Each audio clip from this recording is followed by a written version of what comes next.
आज हमारा टॉपिक होगा कौन सा? जैन धर्म। जो जैन शब्द है ना, वो जीन शब्द से बना है। जैन शब्द किससे बना है? जीन से बना है।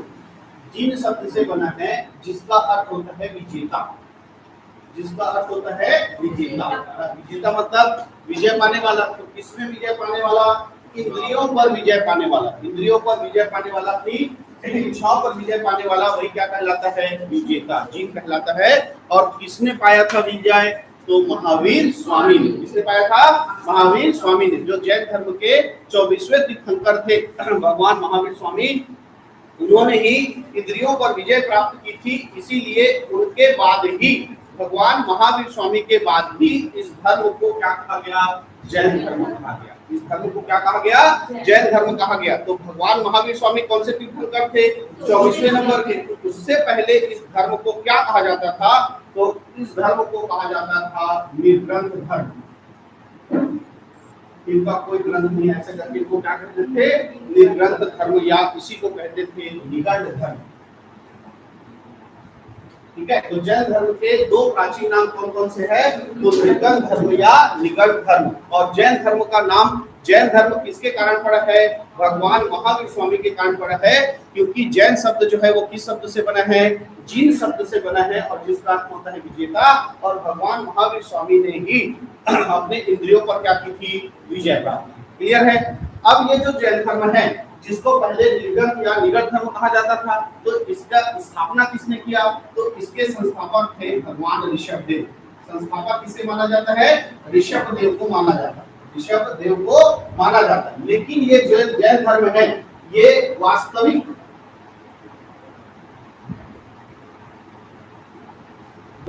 रूप से दुनिया में अच्छे से आई। इसका प्रचार प्रसार कब होने लगा? भगवान महावीर स्वामी के समय। इसलिए वास्तविक संस्थापक कौन कहलाते हैं? महावीर स्वामी। क्लियर है? तो दोनों को अच्छे से याद रखना। जो जैन धर्म के संस्थापक पूछेगा तो किसको लेंगे आंसर? ऋषभदेव। और जब वास्तविक संस्थापक पूछेगा तो वास्तविक संस्थापक किसे लेंगे? भगवान महावीर स्वामी। क्लियर है? जैन धर्म में जो इस धर्म की स्थापना की, उसके बाद एक के बाद एक इसके क्या बनते गए? प्रमुख बनते गए। उन्हीं गुरुओं को क्या नाम दिया गया? तीर्थंकर। क्या नाम दिया गया?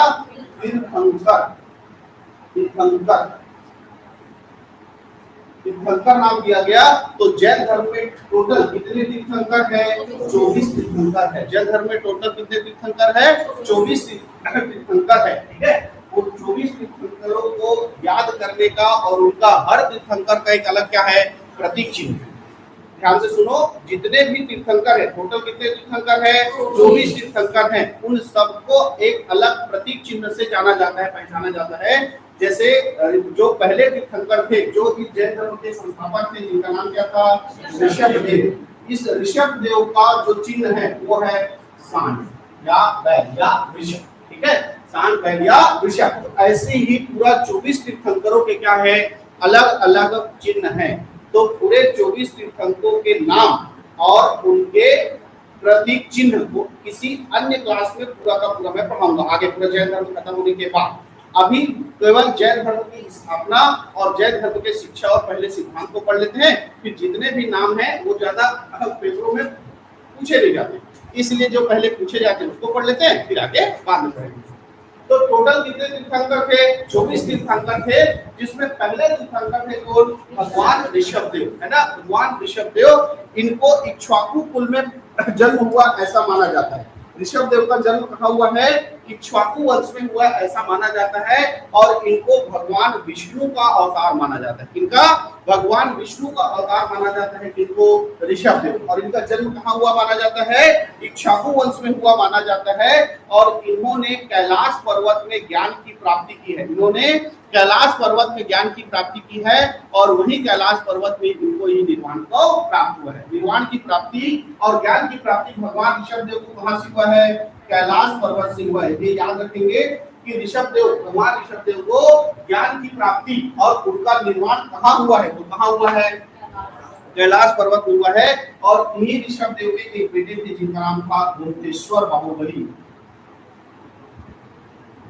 गोमतेश्वर बाहुबली। गोमतेश्वर बाहुबली। इसकी कर्नाटक में बहुत बड़ा क्या है, मंदिर है, मूर्ति। ठीक है, तो गोमतेश्वर बाहुबली इनके पुत्र थे, भगवान ऋषभदेव के पुत्र। क्लियर है। भगवान ऋषभदेव का वर्णन ऋग्वेद में मिलता है। ऋषभदेव का वर्णन कहाँ मिलता है, ऋग्वेद में मिलता है। और ऋषभदेव के अलावा अरिष्ट नेमि, ठीक है, ऋषभदेव और अरिष्ट नेमि इन दोनों का वर्णन कहाँ मिलता है, ऋग्वेद में मिलता है ना। पहले तीर्थंकर भगवान ऋषभदेव और 22वें तीर्थंकर अरिष्ट नेमि, इन दोनों का वर्णन कहाँ मिलता है, ऋग्वेद में मिलता है। और इस अरिष्ट नेमि को भगवान श्री कृष्ण के भाई के रूप में जाना जाता है ना। भगवान वासुदेव कृष्ण के भाई के रूप में भी जाना जाता है किसको, अरिष्ट नेमि। क्लियर है। तो जैन धर्म के 24 तीर्थंकरों में कौन कौन से तीर्थंकर है जिनका नाम ऋग्वेद में वर्णन है, बोलेगा तो ऋषभदेव और अरिष्ट नेमि। इस तीर्थंकर को भगवान कृष्ण के भाई के रूप में जाना जाता है, तो कौन है, अरिष्ट नेमि। क्लियर है। ये जैन धर्म जो है आगे चलकर दो भागों में बटेगा। जैन धर्म जो है दो भागों में बटेगा। तो एक भाग जो है, एक जो तीर्थंकर है जिनका नाम है मलिकनाथ, ठीक है। तो दो भाग में जब बटेगा तो एक भाग वाले लोग जो है इस मलिकनाथ को स्त्री मानते हैं और एक भाग वाले लोग इसको क्या मानते हैं, पुरुष मानते हैं। क्लियर है। ये जैन धर्म के कौन से नंबर के तीर्थंकर थे, 19वें नंबर के तीर्थंकर थे मलिकनाथ, जिसको कुछ लोग किस रूप में पूछते हैं, स्त्री के रूप में पूछते हैं। क्लियर है। तो जो जैन धर्म है उसके संस्थापक कौन है, भगवान ऋषभदेव। ऋषभदेव का जन्म कहाँ हुआ है, इक्ष्वाकु वंश अयोध्या में हुआ है। और इनको भगवान कृष्ण का क्या माना जाता है, अवतार माना जाता है। इन्होंने ज्ञान की प्राप्ति और इनको निर्वाण कहाँ प्राप्त हुआ, कैलाश पर्वत से प्राप्त हुआ। और इनके बेटे का नाम क्या है, गुप्तेश्वर बाहुबली है। ठीक है। भगवान ऋषभदेव के अलावा जो 22वें तीर्थंकर थे अरिष्ट नेमि, इन गुणों का वर्णन कहाँ है, ऋग्वेद में है। और इसी अरिष्ट नेमि को भगवान वासुदेव कृष्ण का क्या माना जाता है, भाई माना जाता है। वही इस जैन धर्म के 19वें तीर्थंकर है कौन, मलिकनाथ, जिनको क्या कहा जाता है, कुछ लोग स्त्री और कुछ लोग क्या मानते हैं, पुरुष मानते। आगे चले। इस जैन धर्म के 23वें तीर्थंकर थे पार्श्वनाथ। 23वें तीर्थंकर कौन थे, पार्श्वनाथ। ठीक है। इनका जन्म हुआ था बनारस में। इनका जन्म कहाँ हुआ था, बनारस। ठीक है। इनका जन्म हुआ था बनारस में, और वो भी कहीं नहीं, बनारस के राजा के यहाँ। बनारस के राजा जिसका नाम था अश्वसेन, बनारस के राजा अश्वसेन के यहाँ। और इनकी माता का नाम था वामा। इनकी माता का नाम क्या था, वामा। तो बनारस में बनारस के राजा अश्वसेन और उनकी पत्नी वामा का पुत्र था कौन, पार्श्वनाथ। और इनका विवाह हुआ था प्रभावती से। इनका विवाह किससे हुआ था, प्रभावती से हुआ था। तो पार्श्वनाथ की पत्नी का नाम क्या था, प्रभावती। पार्श्वनाथ की पत्नी का नाम क्या था, प्रभावती। लेकिन 30 वर्ष की आयु में इन्होंने ग्रह को क्या कर दिया, छोड़ दिया, त्याग दिया। और 84 दिन तक तपस्या किया। कहाँ, सम्मेद पर्वत पर। सम्मेद पर्वत पर तपस्या किया। 84 दिन बाद सम्मेद पर्वत पर इनको ज्ञान की क्या हुई, प्राप्ति हुई, कैवल्य की प्राप्ति हुई। और इन्होंने फिर अपने ज्ञान को लोगों में पहुंचाना चालू किया और अपने क्या बनाने लगे, शिष्य बनाने लगे। तो इनकी जो माता थी और इनकी पत्नी थी, जिनका नाम क्या था, माता का नाम बाबा, पत्नी का नाम प्रभावती, यही इनके पहले क्या बने, शिष्य बने। तो पार्श्वनाथ के पहले शिष्य कौन थे, प्रभावती और वामा, पहला शिष्य।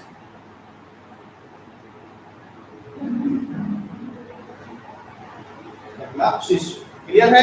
पार्श्वनाथ के बारे में समझ में आ रहा है। जो 23वें तीर्थंकर थे जैन धर्म के कौन थे, पार्श्वनाथ। जन्म कहाँ हुआ, बनारस में। पिता का नाम क्या था, अश्वसेन। माता का नाम क्या था, वामा। पत्नी का नाम क्या था, प्रभावती। कितने वर्ष के उम्र में घर छोड़ा, 30 वर्ष के उम्र में घर छोड़ा। और कहाँ पर ज्ञान की प्राप्ति हुई, सम्मेद पर्वत पर 84 दिन तक तपस्या करने पर ज्ञान की प्राप्ति हुई। और ज्ञान की प्राप्ति के बाद उन्होंने धर्म का प्रचार प्रसार करना चालू किया। तो इस पार्श्वनाथ की पहली शिष्या बनी उनकी माता वामा और उनकी पत्नी प्रभावती। जो इनके शिष्य बनते थे उनको कहते थे श्रमण। जो शिष्य बनते थे उनको क्या बोलते थे, श्रमण। और जो शिष्या बनती थी उसको क्या बोलते थे, श्रमणा, श्रमणी। क्या बोलते थे, श्रमणी। तो जो शिष्य बनता था उसको क्या बोलते थे, श्रमण। और जो शिष्य बनती थी उसको क्या बोलते थे, श्रमणी। ठीक है। अब जितने भी शिष्य हैं, अरे बहुत सारे लड़के बनेंगे शिष्य, तो क्या होंगे, श्रमण होंगे, सारे के सारे क्या होंगे, श्रमण होंगे। अब उन जितने भी श्रमण है उनमें एक का क्या बनाना पड़ेगा नेता।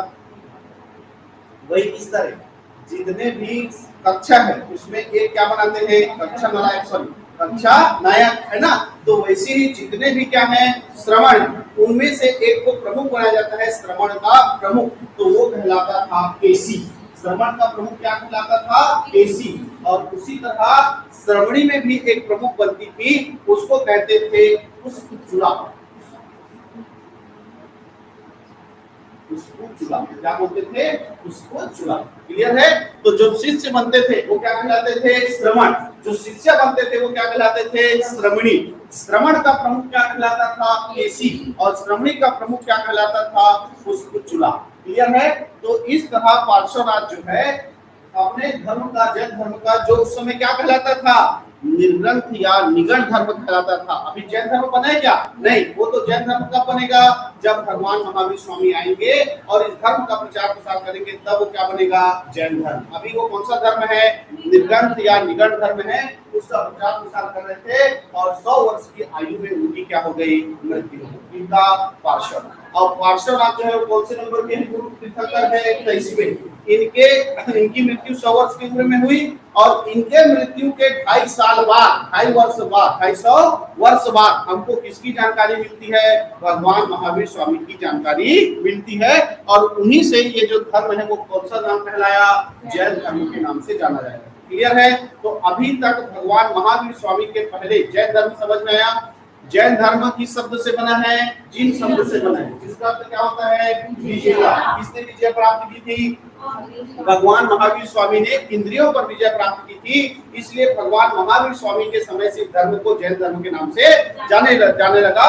उससे पहले इसको निर्ग्रंथ या निगम धर्म के नाम से जानते थे, है ना। निर्ग्रंथ या निगम धर्म के नाम से जानते थे। इसमें जो प्रमुख हुए उनको क्या कहा गया, तीर्थंकर कहा गया। और इस धर्म के संस्थापक थे कौन, ऋषभदेव। लेकिन वास्तविक संस्थापक कौन थे, भगवान महावीर स्वामी। क्लियर है। जो ऋषभदेव है उनका जन्म इक्ष्वाकु वंश अयोध्या में हुआ था। इनको भगवान विष्णु का क्या माना जाता है, अवतार माना जाता है। और ऋषभदेव का जो ज्ञान की प्राप्ति है और उनको जो निर्वाण है वो कैलाश पर्वत में हुआ था। और इनका जो नाम है वो कहाँ वर्णन है, ऋग्वेद में वर्णन है। किसके साथ, 22वें तीर्थंकर अरिष्टनेमि के साथ। और इस 22वें तीर्थंकर अरिष्टनेमि को भगवान वासुदेव कृष्ण का क्या माना जाता है, भाई माना जाता है। वही 19वें तीर्थंकर है मलिकनाथ, जिसको कुछ लोग स्त्री के रूप में मानते हैं। और 23वें तीर्थंकर है पार्श्वनाथ, जिनका जन्म बनारस के राजा अश्वसेन और उनकी माता का नाम क्या था, वामा, और उनकी पत्नी का नाम क्या था, प्रभावती। ठीक है। 30 वर्ष की उम्र में उन्होंने क्या कर दिया, घर को छोड़ दिया। और कहां पर, सम्मेद पर्वत पर 84 दिन की तपस्या के बाद उनको क्या हुआ, ज्ञान की प्राप्ति हुई पार्श्वनाथ को। और उन्होंने धर्म का प्रचार करना चालू किया। तो उनकी पहली शिष्य कौन बने थे, प्रभावती, उनकी पत्नी और उनकी माता वामा। और उनके जो शिष्य बनते थे पार्श्वनाथ के, वो श्रवण कहलाते थे। और जो शिष्य बनते थे वो श्रमणी कहलाते थे। श्रवणों में जो प्रमुख होता था उसको केसी बोलते थे। और श्रवण में जो प्रमुख होता था वो केसी। और श्रवणियों में जो प्रमुख होती थी उसको क्या बोलते थे, पुष्पचूड़ा। और इस तरह धर्म का प्रचार करते हुए 100 वर्ष की आयु में पार्श्वनाथ की क्या हो गई, मृत्यु हो गई। और उनके मृत्यु के कितने साल बाद, 250 वर्ष बाद हमको जानकारी मिलती है किसकी, महावीर स्वामी। ठीक है। जिन्होंने इस धर्म को अच्छे से स्थापित किया, इसका भली भांति प्रचार किया और विश्व में इस धर्म को स्थापित किया। ठीक है। तो अब पूरा जानकारी हम पढ़ेंगे किसके बारे में, भगवान महावीर स्वामी के बारे में। तो हम जानते हैं किसके बारे में, महावीर स्वामी। भगवान महावीर स्वामी का जन्म 540 बीसी में कब हुआ है, 540 बीसी, है ना। भगवान महावीर स्वामी का जन्म कब हुआ है, 540 बीसी में हुआ। कहाँ हुआ है, कुंडल ग्राम वैशाली। कहाँ हुआ है,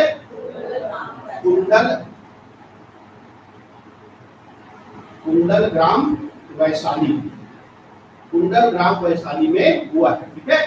तो भगवान महावीर स्वामी का जन्म कुंडल ग्राम वैशाली में कब हुआ, 540 बीसी में। किसके घर में हुआ, है ना। तो वज्जी संघ, देखो अभी हम लोग महाजनपद काल पढ़ेंगे, है ना। महाजनपद काल पढ़ेंगे तो उसमें अलग अलग जनपद होंगे, अलग अलग क्या होंगे, जनपद होंगे। अलग अलग क्षेत्रों में पूरा भारत क्या होगा, बटा होगा। तो उसी में से एक संघ है जिसका नाम क्या है, वज्जी। उसी में से एक संघ का नाम क्या है, वज्जी। उस वज्जी संघ का प्रमुख, वज्जी संघ का प्रमुख जिसका नाम क्या था, सिद्धार्थ। जिसका नाम क्या था, सिद्धार्थ। ठीक है, इसी सिद्धार्थ, और इस सिद्धार्थ की पत्नी का नाम क्या था, त्रिशाला। पत्नी का नाम क्या था, त्रिशाला। और इन्हीं दोनों का बेटा हुआ था जिसका नाम था वर्धमान। जिसका नाम क्या था, वर्धमान। जन्म की से तो नामकरण छठी मेरे बता रखे से वर्धमान नाम है। क्लियर है? हाँ, तो भगवान महावीर स्वामी के बचपन का नाम क्या है, वर्धमान। माता का नाम क्या है, त्रिशाला। और पिता का नाम क्या है, सिद्धार्थ। पिता का नाम क्या है, सिद्धार्थ। तो ये किस कुल में जन्मे थे, तो ये थे क्षत्रिय कुल, सॉरी क्षत्रिय वर्ण। कौन से वर्ण में, क्षत्रिय वर्ण के जात्रा कुल में। क्षत्रिय वर्ण के किस कुल में जन्मे थे, जात्रा कुल में जन्मे। ये भी याद रखेंगे। ठीक है, तो कौन से कुल में कौन सा वर्ण था भगवान महावीर स्वामी का, तो क्षत्रिय वर्ण था। कौन सा कुल था, जात्रा कुल था। और उसके पिता का नाम क्या था, सिद्धार्थ। उसके पिता कौन थे, तो वज्जी संघ के क्या थे, प्रमुख थे। माता का नाम क्या था, त्रिशाला।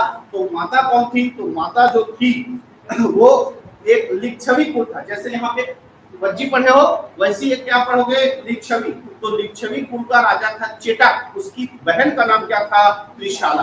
तो लिच्छवी कुल के प्रमुख है ना, लिच्छवी कुल के प्रमुख चेटक की पत्नी थी त्रिशाला, जो बहन है ना। चेटक की क्या थी, बहन थी त्रिशाला, जो कि इस भगवान महावीर स्वामी के क्या थे, माता जी। क्लियर है? तो पिता कौन थे, नाम सिद्धार्थ। नाम क्या था इनका, ये वज्जी संघ के क्या थे, प्रमुख थे। माता का नाम क्या था, त्रिशाला। माता कौन थी, तो लिच्छवी कुल के प्रमुख चेटक की बहन थी। और उनके बचपन का नाम क्या था, वर्धमान। इनके बचपन का नाम क्या था, वर्धमान। समझ में आ गया? जन्म, माता पिता, परिवार। जन्म कब हुआ, 540 बीसी में। कहाँ हुआ, कुंडलग्राम वैशाली में। किसके घर हुआ, ये सिद्धार्थ के घर में, है ना। सिद्धार्थ किस वर्ण के, क्षत्रिय वर्ण के। कौन से कुल के, जात्रा कुल के थे, है ना, जात्रा कुल के थे। और ये कौन थे, तो वज्जी संघ के प्रमुख थे। इनकी माता का नाम क्या था, त्रिशाला। ये कौन थी, तो ये लिच्छवी कुल के प्रमुख चेटक की क्या थी, बहन थी। और इनके बचपन का नाम क्या था, वर्धमान। बचपन से फिर ये क्या हो गए, बड़े हो गए। और बड़े हो गए तो फिर क्या होगा, शादी होगा। और शादी हुआ किसके साथ, यशोदा।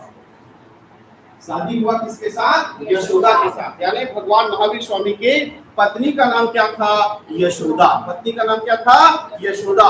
और इस यशोदा से उनको एक पुत्री की प्राप्ति हुई जिसका नाम था अयोध्या प्रियदर्शनी। अयोध्या प्रियदर्शनी। ठीक है, अब लड़की भी बड़ी हो गई, तो लड़की का भी क्या हो गया, शादी हो गया। तो दामाद बना कौन, जमाली। जमाली। क्लियर है? दामाद बना कौन, जमाली। क्लियर है?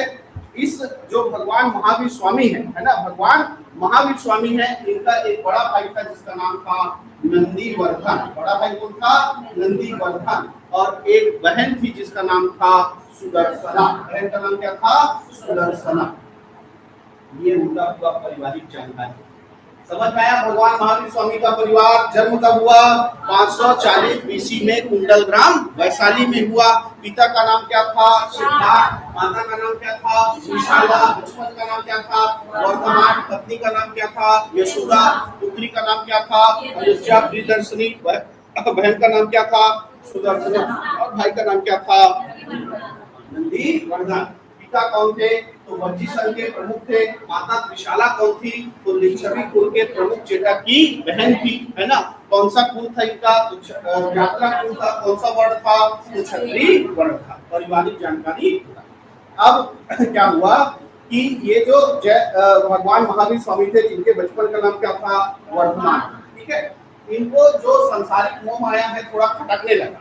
और 30 वर्ष की उम्र में, जब इनका आयु कितना था, 30 साल का था। 30 वर्ष की उम्र में बड़े भाई किसके पास गए, नंदीवर्धन के पास गए।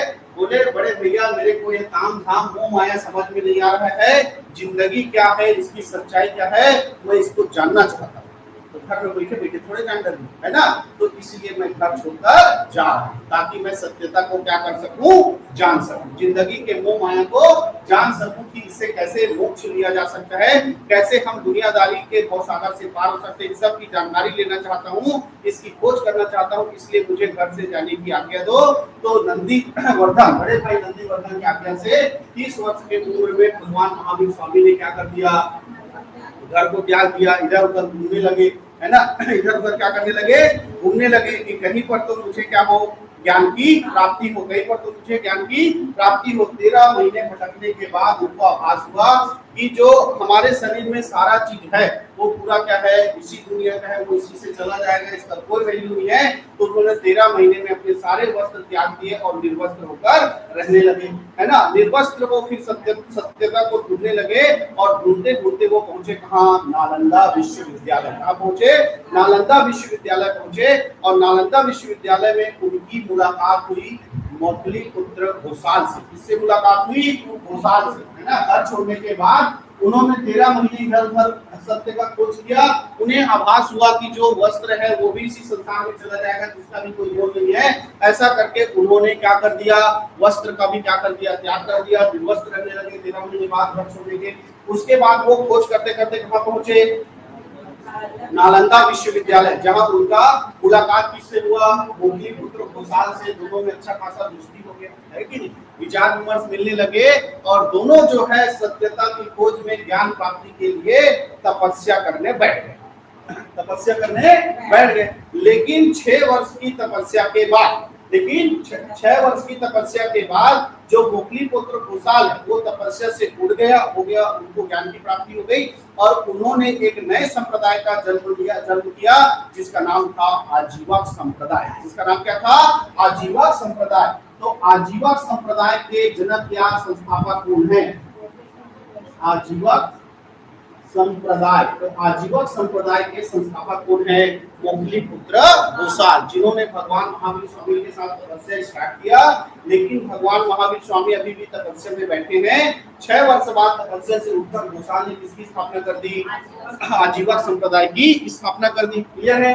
अब भगवान महावीर स्वामी अभी भी तपस्या में कंटिन्यू है और 6 साल बाद, यानी कि टोटल कितना हो गया, 12 साल, है ना। इनके उठने के 6 साल बाद तक और तपस्या करते रहे, यानी टोटल 12 वर्ष की तपस्या के बाद, 12 वर्ष की तपस्या के बाद, तो टोटल उनका उम्र कितना हो गया, 42 वर्ष हो गया, है ना। 30 वर्ष में उम्र छोड़े, घर छोड़े, 30 वर्ष की उम्र में घर छोड़े, 12 वर्ष तक तपस्या किए, टोटल उनका उम्र कितना है, 42 वर्ष। 42 वर्ष की उम्र में कठोर तपस्या करके कौन से गांव में, जिब्रिका गांव में, जिब्रिका गांव में, जिब्रिका गांव में कौन सी नदी, रिजुपालिका नदी, रिजुपालिका नदी, है ना। तो गांव का नाम क्या था, जिब्रिका, है ना। गांव का नाम क्या था, जिब्रिका, और जो नदी थी उसका नाम क्या था, रिजुपालिका नदी। और जिस वृक्ष के नीचे बैठे थे वो वृक्ष था उसका साल। इस साल वृक्ष के नीचे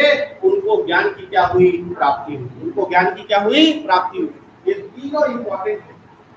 कौन से गांव में, जिब्रिका गांव में, किस नदी के किनारे, तो रिजुपालिका नदी के किनारे, और किस पेड़ के नीचे बैठे थे, तो किस पेड़ के नीचे बैठे थे, साल पेड़ के नीचे बैठकर तपस्या कर रहे थे। 12 साल तपस्या किए, तब 42 वर्ष की उम्र में उनको ज्ञान क्या हुआ, ज्ञान की प्राप्ति हुई। क्लियर है। जैसी उनको ज्ञान की प्राप्ति हुई, उन्होंने इंद्रियों को क्या कर लिया था, जीत लिया था। इसीलिए उसको किसी ने केवलीन कहा, किसी ने जीन कहा, है ना, किसी ने जीन कहा, है ना।